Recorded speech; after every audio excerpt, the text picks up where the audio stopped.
कानपुर में 26 अगस्त 2025 उत्तर प्रदेश के कानपुर में चौंकाने वाला मामला सामने आया है, जहां पर भारतीय वायुसेना के कर्मी राजीव राम पर ठगी और धोखाधड़ी और फर्जी द्विविवाह के गंभीर आरोप लगे। असम की रहने वाली हुस्ना बेगम उर्फ नेहा खान ने कानपुर का नगर कमिश्नर को शिकायत सौंपकर न्याय की मांग की। मुख्यमंत्री योगी आदित्यनाथ से महिला सुरक्षा के नाम पर तत्काल हस्तक्षेप की अपील की।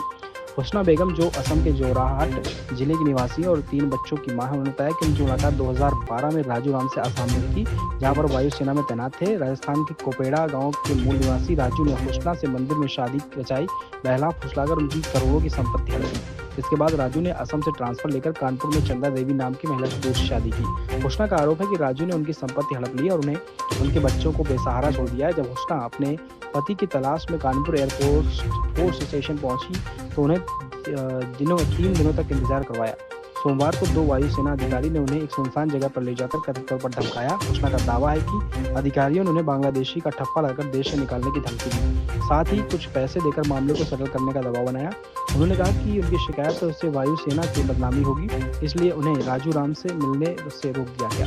हुस्ना की भावुक अपील में उन्होंने कहा कि मेरी सारी संपत्ति छीन ली गई, अब मेरे पास ना पैसा है, ना आय का कोई स्रोत है, मेरे 3 बच्चों का भविष्य अंधेरे में है। मैं मुख्यमंत्री जी से गुहार लगाती हूँ कि मुझे और मेरे बच्चों को न्याय दिलाए। क्या उत्तर प्रदेश में महिलाओं की सुरक्षा का कोई महत्व नहीं बचा? हुस्ना ने कानपुर कमिश्नर से राजू राम और मामले में शामिल सभी लोगों के खिलाफ सख्त जांच और कार्रवाई की मांग की है। उन्होंने मुख्यमंत्री को पत्र लिखकर महिला सुरक्षा के उनके वादों को याद दिलाया और चेतावनी दी कि अगर न्याय नहीं मिला तो यह राज्य में महिलाओं की स्थिति पर गंभीर सवाल उठाएगा। यह प्रकरण में प्रार्थना पत्र मुख्यमंत्री को सौंपा गया। क्या होगी कार्रवाई? अब मामला सुर्खियों में है। सवाल उठ रहा है कि क्या वायुसेना और कानपुर पुलिस कमिश्नरेट इस पर त्वरित और निष्पक्ष जांच करेगी? जनता की निगाहें प्रशासन और मुख्यमंत्री योगी आदित्यनाथ पर टिकी हैं, जो महिला सुरक्षा को अपनी प्राथमिकता बताते हैं। रहने वाली है आसाम की। आसाम की।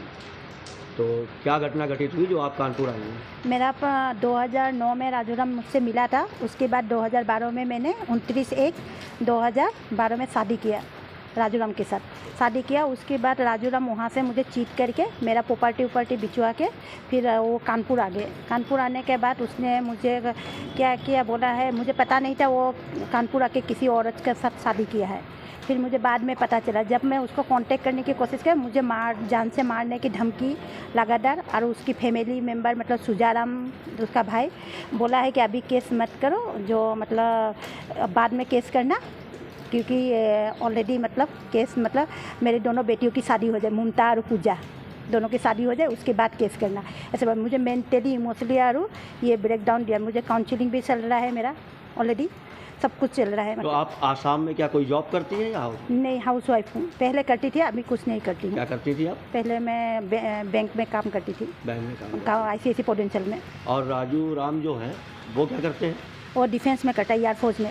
एयरफोर्स में जॉब करते हैं? हाँ, एयरफोर्स में सरकारी जॉब? सरकारी जॉब करता है।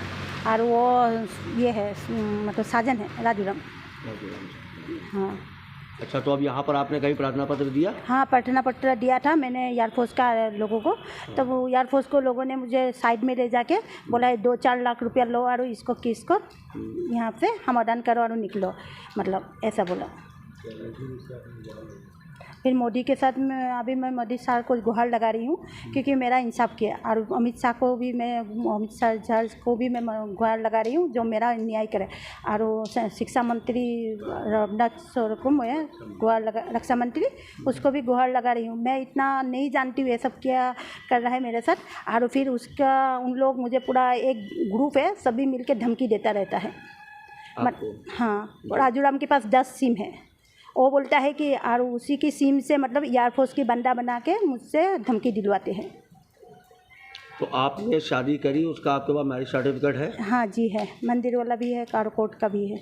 तो क्या इसके अलावा भी आपका कोई पैसे का लेन देन उनसे? हाँ, पैसे का लेन देन हुआ है। मेरा ट्रांजेक्शन अकाउंट बोल देगा, और वो जो मेरे जोरहाट से मतलब ATM से मैंने ट्रांजेक्शन किया है। हाँ। वो सब। लेकिन अगर वो हर बार मुझे बोलता है तुम कुछ करो, मुझे पैसा दो। और कितना ट्रांजेक्शन लगभग आपने किया है? 4 कोटी तक किया है मैंने।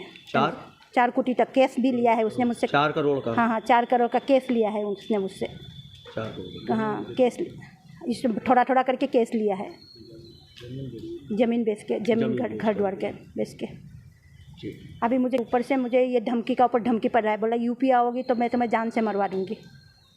आप अभी 3 बच्चों को कैसे पालन करते 3-5 जो मेरे बच्चों को अभी मेरे घर वाले भाई लोग, पहले मैं ऑलरेडी मुस्लिम लड़की हूँ, मतलब इंटर कास्ट जाके शादी किया हूँ राजू राम से। तो उस हैं? परिवार वाले ना हाँ, अभी परिवार वाले सब नाराज़ है, इसी वजह से अभी परिवार वाले के पास जाके फिर से दुहार लगा के बच्चों को पढ़ा रही हूँ। आपने दे के आई हूँ संडे को दिन का, दे के आई। योगी जी का अभी वो मिल गया है, तो योगी जी मेरा लिए कोई स्टैंड ले तो माननीय मुख्यमंत्री जी द्वारा जो आपने एप्लीकेशन दी है, हाँ तो उससे आपको कोई आश्वासन दिया गया? हाँ, नहीं अभी तक तो नहीं दिया, लेकिन बोला है, मतलब उसका पीए बोला है, आश्वासन दिया है, मतलब मोदी जी जो मतलब योगी जी जो भी करेगा न्याय पक्ष में करेगा। ठीक है। उन लोगों औरत को सब सुसाइड करने के आधार पे, आज मैं भी सुसाइड करने के लिए जा रही थी, लेकिन आज फिर भी मैं अपनी बच्चों का मुंह देख के मेंटली और इमोशनली ब्रेकडाउन से बहुत कुछ लड़ के वापस आई, हिम्मत लगा के, फिर मैं आज यहाँ तक पहुँची हूँ। पुलिस स्टेशन में आपके साथ बताया ना उन्होंने, बता चुका है, क्योंकि